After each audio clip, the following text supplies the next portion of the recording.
السلام علیکم ورحمۃ اللہ وبرکاتہ۔ ناظرین کرام، ماہ محرم اسلامی کیلنڈر کا سب سے پہلا اور محترم مہینہ ہے۔ تاریخی روایتوں سے ہمیں یہ معلوم ہوتا ہے کہ یہی وہ محترم مہینہ ہے جس میں حضرت نوح علیہ السلام کی کشتی جودی پہاڑ کے کنارے لگی تھی۔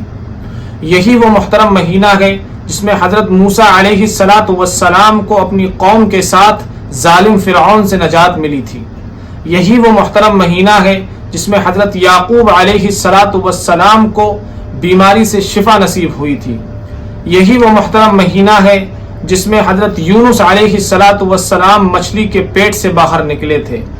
یہی وہ محترم مہینہ ہے جس میں نبی کریم صلی اللہ علیہ وسلم نے مدینہ منورہ ہجرت کی تھی۔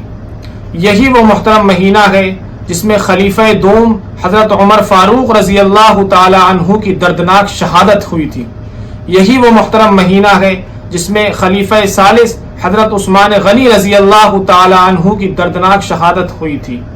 یہی وہ محترم مہینہ ہے جس میں نواسہ رسول حضرت حسین رضی اللہ تعالی عنہ نے باطل طاقتوں کا مقابلہ کرتے ہوئے راہ خدا میں اپنی جان کا نذرانہ پیش کیا تھا۔